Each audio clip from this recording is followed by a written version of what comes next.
dia akan traverse non-stop.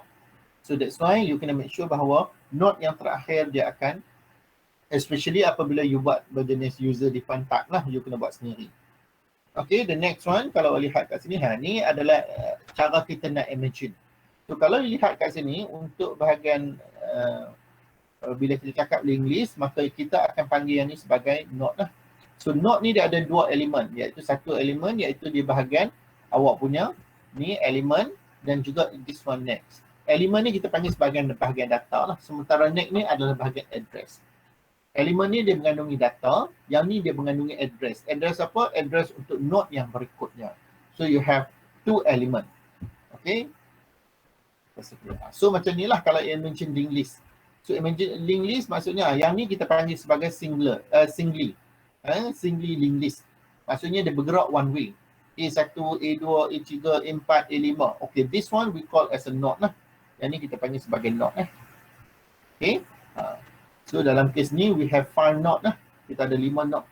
Okay, kita ada 2 komponen, iaitu dalamnya warna ni membezakan, kita ada 2 komponen. Lazimnya yang ni saya panggil sebagai bahagian data ataupun elemen. Yang ni adalah bahagian address. Mengandungi address lah. Iaitu awak punya address apa? Address untuk node yang berikutnya. Okay, sebab kita nak buat pautan, nak buat link. So bila kawan ni, node 1 mengandungi address untuk node yang kedua, maka kita tahu bahawa node 1 ada link dengan node yang kedua. So kalau node kedua nak ada link dengan ketiga, maksud this component dia kena mengandungi address yang mengandungi node yang ketiga. Macam itulah kita akan program macam tu sedemikian rupa. So bila you have something like this, maka ni yang dikatakan sebagai link. Dia ada hubung kait, dan node ni boleh berada di mana-mana saja dalam memori, dan ianya dihubungkan, hubung melalui. So secara diagram kita boleh gambarkan macam ni lah. Dan ending, maksudnya node yang terakhir ni dia wajib indicate dengan null lah. Null ni lazimnya kalau kita represent dalam bentuk simbol macam ni lah. Node yang terakhir di hujung senarai. Kalau tidak, you tak boleh stop awak punya proses traversal awak nanti. Okay, dan lazimnya kita panggil yang ni is the first node and this one is the last node lah. Saya suka guna istilah first node and last node. Okay, indah lah. So this one we call as a linked list. So normally we represent macam ni. Ni lebih mudah kan, non-sequential. Okay, ini dipanggil sebagai non-sequential. Okay, to remove method, we can execute in one next reference change. Maksudnya kalau kita nak remove, ianya mudah. So secara diagram, contohnya kalau saya nak remove iaitu data yang kedua. Okay, saya nak remove data yang kedua lah. So apa yang perlu, katakan saya nak remove data yang ketiga. Dalam kes ni maksudnya saya nak remove data yang ketiga. Maksudnya saya nak remove this one. So apa yang perlu saya lakukan basically iaitu address yang mengandungi, address iaitu A0 ni, bahagian address yang mengandungi node yang ketiga. Awak kena ubah saja node-nya supaya dia point kepada node yang keempat. Basically itu yang perlu awak lakukan lah. Caranya mudah saja. Putuskan rantaian ataupun awak punya address di antara node kedua dengan node yang ketiga, dan seterusnya ubah node kedua link kepada node yang keempat. That's it. Itu dah perlu awak lakukan. Maka A3 tu pun akan di remove daripada senarai. Dia akan terputus daripada senarai. So bermaksud kita keluarkanlah senarai tersebut. Okay. Itu caranya kita akan buat lah. So node tersebut akan lost lah. Dia akan hilang forever. You cannot access anymore lah. Maksudnya kalau dia terputus daripada senarai, node tersebut tidak boleh diakses dah. Selama-lamanya ianya tidak boleh diakses. Itu konsep dia. So nampak dah mudah je kalau kita nak delete. Tak perlu lakukan proses shift. Okay, itu yang kita nak. Bermaksud tak berubahlah struktur fizikal. Bila data ketiga tu lost dalam memori, bermaksud memori tersebut is available lah. So bila memory available, boleh guna untuk proses yang lain. Kalau ada. Okay, to insert pun sama juga. Misalnya kalau saya nak insert, kita nak insert node baru. Of course, you kena create satu node baru lah. Dia punya proses dia adalah prosesnya you kena create node baru, nanti kita akan buat. Kalau user define type, bermaksud kita kena buat sendiri lah. Okay, kalau kita menggunakan built-in, mudah saja. Okay, built-in mudah saja. Okay, kalau kita menggunakan user define, maksud kita kena create node baru. Selepas tu, kita kena ubahkan address. Misalnya kalau saya nak masuk node baru ni di antara node, bukan di antara, maksudnya saya nak letak selepas node yang kedua lah. Okey, selepas not yang kedua. Okey, saya nak letak di antara not yang kedua dengan not yang ketiga. Saya nak letak di antara not yang kedua ketiga. Apa yang perlu saya lakukan? Maksud nampak tak? Saya perlu ubah dia punya address this one. Saya linkkan address E2 point kepada not baru. Itu satu. Kemudian address not baru ni saya pointkan kepada not yang ketiga. Itu yang akan berlaku. So dengan itu maka tag ni pun seliplah kat tengah-tengah. So bila konsep di sini bermaksud you tak memerlukan konsep shift tersebut. So sekarang maka berlakulah link baru. Link baru macam ni. Maka terputuslah hubungan di antara A kedua dengan A3. Sekarang hubungan baru A2 dia point kepada node baru dan node baru ni point kepada A3. So sekarang dia ada link. Dengan syarat bahawa link list ni tidak boleh terputus lah. Kalau terputus saja di tengah jalan, kalau you putuskan hubungan maksudnya A4, A5 ni tak boleh access lah. Itu link list. You must be careful. Bila you nak buat relationship, maksudnya antara link, nak buat link antara node dengan node yang berikutnya, you must be careful. Jangan bagi ianya terputus. Kalau terputus, maksudnya you cannot access the node anymore. Okay?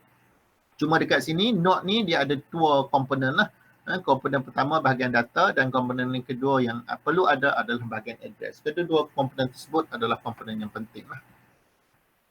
Okay, so link list. Kita lihatlah link list. Okay, link list, class inclusion list. Okay, some significant phenomenon different between array list and list. Saya katalah link list class length of random access features lah. Okay, of the array list class, and link list class allow constant time, insertion and deletion. Okay, ini tak apalah, dia boleh baca. So this is built-in method yang ada di dalam kelas link list. Ni semua method-method kalau lihat cuma dekat sini, janganlah guna array list sebab kita nak guna link list. Okay, nampak link list kat sini. Kita ada satu. So link list maksudnya kita tak ada size. Jangan bubuh, itu bezanya satu. Dalam array list, untuk array list kita ada dua kan. Satu yang tak ada parameter, satu lagi yang ada parameter. So bagi link list kita cuma ada satu yang tak ada parameter, satu lagi collection. Collection ni kita abaikan lah. Yang mana ada collection bermaksud dia out of syllabus kita. Okay, so kita tak perlu tahu. So kemudian untuk method add ni, okay, kalau kita tengok kat sini method add, sebab yang ni collection kita abaikan lah. So kalau kita tengok method add, dia masih lagi ada dua. Sama sebiji seperti seperti apa? Seperti array list. Kalau lihat. Okay, boolean untuk add, ini method yang kita akan guna lah. Okay, so yang ni of course method yang kita akan guna sebab kita nak create an empty list. Okay, itu adalah step pertama. Okay, bila kita buat link list, bila kita buat list ni, dia ada proses dia. Proses pertama iaitu step 1, you kena create an empty list. Nak create an empty list maksudnya you kena gunakan dia punya constructor. So untuk constructor bagi link list kita ada satu, ada dua, tetapi yang maksud saya bila kata saya ada satu tu maksudnya yang kita nak guna. Sebab awak collection kita abaikan. So kita akan guna yang ni satu. Sementara kalau array list dia ada dua. Okay. So seterusnya untuk method add pula, ni adalah method yang kita of course kita akan gunalah method add. So ada dua-dua boleh kita gunalah yang ni. Kita akan guna kedua-duanya. Kemudian kita juga ada method collection ni, tak maulah. Kemudian kita ada boolean add all. Kita boleh ada macam ni. Add boolean add all, dia ada dua. Kemudian kita ada add first, kita ada add last. Dia ada method-method tambahan dekat situ. Kita tengok kat sini. Add first, add last, kemudian kita ada lagi method-method lain. Method clear, method clone. Ini kena tengok dalam awak punya manual dan juga dalam awak punya buku reference.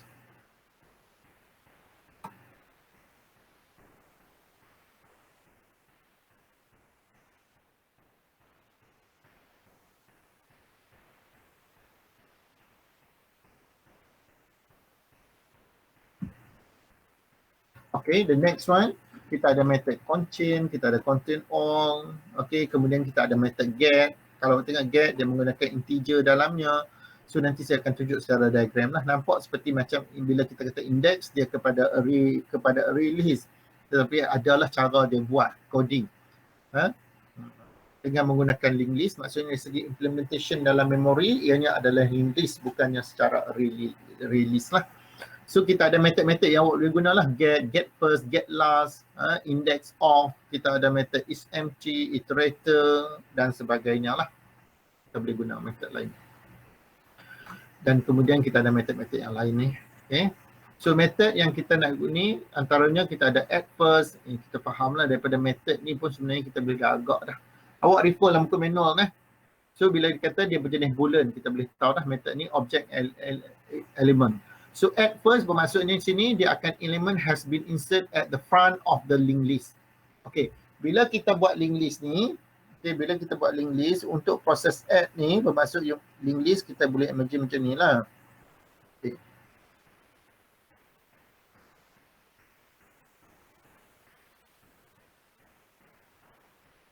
Okay.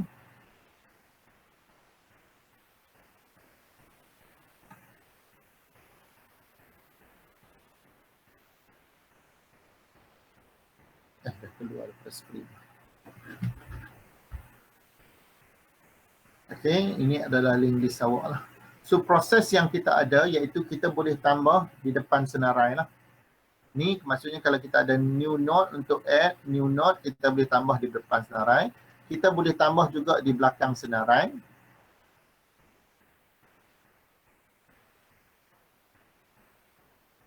Kita boleh add new node di belakang senarai kat sini.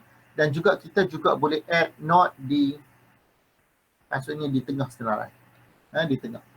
So dia ada 3 proses yang kita boleh lakukan. That's why dekat sini dia ada method iaitu add first. Maksudnya kalau add first maksudnya dia tambah dekat depan senarai lah. Kalau add last bermaksud dia akan tambah di hujung senarai. Okay. Dan juga kita ada get first. Maksudnya kalau you nak access to get first maksudnya you faham lah macam getter. Dalam array list kita ada get juga kan. Sini dia ada get first dan juga kita ada get last. So you boleh imagine daripada nama. Get first maksudnya you nak access kepada value yang pertama dalam waktu senarai. Get last ni maksudnya you akan capai value yang terakhir dalam senarai. Dan kemudian apa perlu perhatikan iaitu dia punya return value type lah kalau awak tengok kat sini. Okay, untuk return value type nampak dia berjenis objek. So kita boleh faham lah apa maksudnya dia akan pulangkan objek tersebut. Okay, kita juga ada remove first dan juga remove last. Okay, bermaksud remove ni kita nak delete. Maksudnya kita nak delete kita punya objek pertama dan juga kita punya nak relieve objek yang terakhir. Dan dia akan pulangkan objek yang kita remove tadi. Okay. Dan kita juga ada method add. Ni method add juga yang kita ada dekat sini kan kalau perasan. So dia berjenis objek macam ni juga kita boleh buat. So kalau yang ni method ni kalau awak tengok method add ni dia samalah sebiji seperti di dalam awak punya array list. Okay, method add object O ni dia kata insert at the back. So kalau you menggunakan method add ni selain daripada kita ada add first, add last, method tu boleh guna juga. Tetapi kalau you nak guna method add ni pun kita boleh guna juga. Okay. Okay. Dia kata some others performance different between array list and object link link list ni. So dari segi add, the object O has been inserted at the back of this link list object and true has been written lah. Okay, ni bezanya dari segi worst time tu je. Okay, kita boleh tengok dia punya average lah. Tak apalah benda tu sebab you tak belajar pun dari segi performance. Sebab awak tak belajar performance. Performance tu level yang lebih tinggi sedikit lah. Dari segi performance. Maksudnya kita akan bincang dari segi big O notation lah.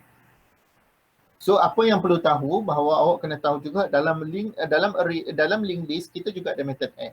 Dan dia akan tambah di hujung senarai lah. Maksudnya dia menggunakan method get add last tu. Okay, kita boleh guna. So ini adalah caranya lah kalau nak guna contoh example kalau kita nak add. Sama je macam array list penulisannya. Okay, sama. Okay, cuma you kena create empty list. Ini adalah create empty list dengan menggunakan link list. Kemudian you boleh add. So sama je. Kita juga ada method clear. Clear ni kalau you letak, you akan clear awak punya list lah. Maksudnya awak akan clear iaitu dalam list ada data. So when you put clear, awak punya link list awak tu akan, data yang ada dalam link list semua akan lost. Okay. So list tu masih lagi wujud. Cuma data di dalam list tersebut clear. Maksudnya tak ada data dalam tersebut. Okay, bila you lakukan proses input, tiba-tiba you tak mau data yang dah ada, maka you boleh guna method clear lah. So semua data tu dia akan delete. Dia macam konsep format lah. You format data tersebut, maksud data tersebut lost. Data tu semua tak ada. Itu boleh buat. Kita juga ada method get. Okay. Get kat sini kita letakkan index. So kalau awak tengok method ni sama je macam array list. Okay, method ni boleh guna. So, ianya boleh guna pun dekat linked list, cuma cara bekerjanya berbeza. Cara bekerjanya berbeza apabila kita cakap. Dan method yang kita juga akan guna method set. Okay, method set ni kita boleh guna macam ni. Tak ada masalah. Okay, method set yang kita akan guna iaitu 2 parameter. Okay. Ni kalau nak guna iterator, saya tak malah ni. Nanti dia dah pergi dalam sangat. Operator, kita ada list iterator, kita ada previous, next. Untuk built-in kita guna setakat ni je lah. Setakat method-method yang lazim kita guna lah. Ni saya terus kembali ke, saya tunjuk ke awak contoh lah. Satu contoh iaitu primitive data type berjenis built-in method lah. Nanti built-in method. Okey, yang ni dia kata to store. Kalau perhatikan lebih kurang sama je macam array list, tak ada beza banyak pun.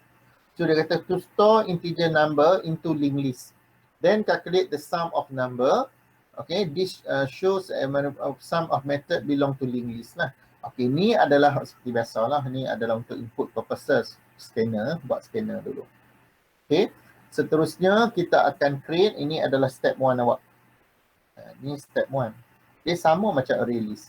Step 1. Kita kena create empty list. Kita kena create empty list. Oh, wajib lah. Okay, ni step 1. So sekarang kita buatlah ni. Linked list, your your built-in class. Okay, built-in class namanya linked list, LINKED, kemudian diikuti dengan awak punya any valid identifier, saya namakan sebagai list number, kemudian new linked list. So sekarang bila you lakukan proses ni, maka awak akan create satu maksudnya sini awak dah create satu senarai empty. Okay, kita akan create satu senarai empty lah. So kemudian kita akan lakukan, ni adalah step yang kedua kalau awak tengok. Ni step 2. Kita akan lakukan proses insert. So kita lakukanlah proses insert. Enter number. So saya masukkanlah number. So bila masuk number, number ni berlaku dekat awak punya main lah. Berlaku dekat main. Tugas awak kena store dalam awak punya list awak. So kita akan buatlah list number add. Okay, I dan juga sini number. So secara gambar rajahnya, ianya kita akan draw macam ni lah. Okay. Katakan data pertama saya masuk nilai 20, dia akan masuk. So seterusnya data yang kedua dia akan link macam ni lah. Data kedua katakan saya masuk 30. Seterusnya saya masuk data yang ketiga, katakan saya masuk sini 50 dan data 3 je lah sebab 0, 1, 2, 3. 0, 1, 2, satu lagi kat sini. 3. Seterusnya katakan saya masuk sini is 70. Something like that. So kita imagine macam tu lah. So bila you lakukan proses ni, maka inilah yang terhasil dalam memori. Kita buat. Kemudian dia kata sistem, okay, kalau you buat macam ni, you nampak lebih kurang macam array list tu saya kata, tetapi cara dia bekerja di dalam memori is totally different. Okay, kemudian enter index to remove. Sebab apabila kita nak remove, kita boleh remove berdasarkan kepada index dan juga ataupun berdasarkan kepada objek. Okay, so kalau yang ni saya tunjuk berdasarkan pada index. So kita buatlah. Ni okay, sebenarnya kita boleh direct je declare sebagai menggunakan next in lah. Yang ni saya saja menggunakan enter index. Yang ni kalau perasan dia berjenis string. Kemudian string ni saya convert pula kepada integer. Sebenarnya straightforward je boleh guna lah. Tak perlu je. Kita just boleh buat satu statement je lah. Saya declare kat sini katakan integer index. Okay, saya boleh guna scan dot next lah. Okay. Next pula. Next apa? Next in. Next in. Saya boleh guna macam ni je. Direct. Okay. Macam biasa. Kemudian kita akan lakukan proses remove. Okay. Remove number. List.remove. Okay. So kalau you menggunakan remove, kemudian diikuti dengan index, satu index, maka method remove ni akan memulangkan nilai. So bila memulangkan nilai, maka saya boleh cetaklah nilai tersebut. Nampak saya cetak. SOP. So saya boleh So kalau saya katakan index kat sini, okay, konsep yang digunakan di dalam ni, setiap node ni akan diberi dengan index. Nanti confuse pula. So macam mana dia buat? So dalam ni bukan ada index 012 lah. Sebenarnya dia akan bagi macam tag number. tag number tersebut adalah merupakan nombor lah dia akan beri. So note pertama ni mungkin diberi dengan nombor dia akan diberi dengan nombor 0, nombor 1, nombor 2 dan juga nombor 3. So dia akan beri dengan tag. So itu yang akan berlaku lah. So when you give kat sini, contohnya you bagi kat sini nombor di sini katakan you bagi nombor 1. So nombor 1 maksudnya our attention actually we try to remove this note lah. So apa akan berlaku? Bermaksud secara analoginya dia akan ubah dia punya address link ni lah. Dia akan putuskan link ni. Dia akan ambil address ni, dia linkkan kepada 50 dan seterusnya yang ni dia akan terputus. So dengan itu 30 dia akan remove lah. Itu yang akan berlaku. Basically dalam memori ini akan berlaku lah. Tetapi kita represent dalam bentuk index. So bila you put a index maksudnya sekarang link kosong ni iaitu nombor 20 akan dilinkkan dengan yang kedua. Itu yang akan berlaku. Okay. Kemudian enter number to remove. Ni yang kedua pula. Saya menggunakan method remove tetapi remove berdasarkan kepada objek. Contohnya kalau saya masuk nombor 50. So bila saya masuk nombor 50, saya guna leave.remove. Kemudian value to be removed. Okay. So kena ingat nilai di sini kalau tengok remove dia berjenis objek. So that's why kat sini saya input, saya guna next. Maksudnya data tu dalam bentuk string. Okay, saya remove. So bila you remove maksudnya dalam memori apa akan berlaku? Saya nak remove nilai 50 ni, saya masuk nilai 50. So saya nak remove 50. So address sekarang 20 point ke sini, you kena ubah address ni. Address ni you kena padam. Seterusnya you kena linkkan address ni kepada 70. So yang ni akan you putuskan this one, maka yang ni akan delete. Itu adalah akan berlaku lah di dalam memori. So list.remove lah. Okay. So bila method remove ni dia akan pulangkan nilai true or false. Macam juga macam array lah. So kita put something lah.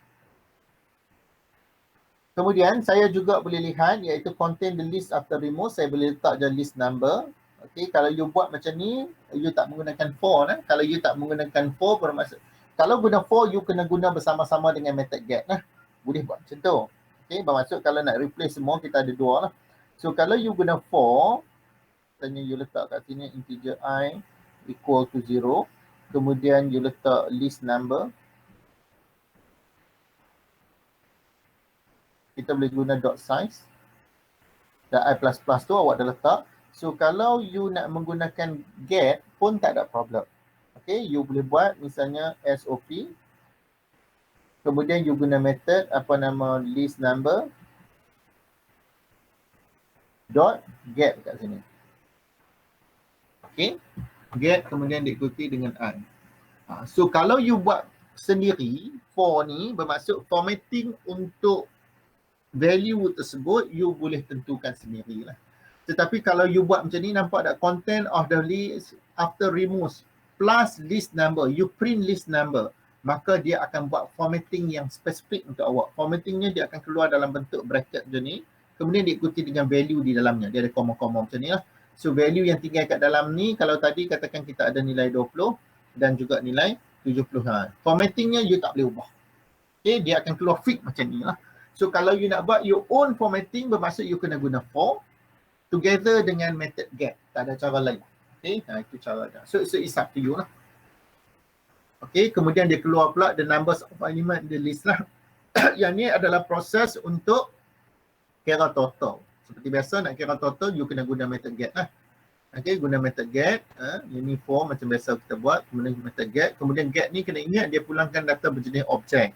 So bila pulangkan data berjenis objek, maka kita kena convert kepada value lah. Value integer. So nak convert pada value integer, maka you kena guna pass in. Tetapi nak guna pass in, data type dalam sini dia wajib berjenis string. Okay, sebab yang ni dia pulang data berjenis objek. Okay, yang ni berjenis objek. Maka tugas saya kena convert kepada string dahululah. So saya guna method to string. So bila convert kepada string, baru saya boleh guna integer.passIn. So bila yang ni data type yang sini adalah berjenis integer. Kemudian barulah you boleh kira total. Okay, dan kemudian you cetak. So basically kalau awak lihat awak punya array of object dan juga linked list, dari segi notation penulisannya, you akan kata lah sama macam.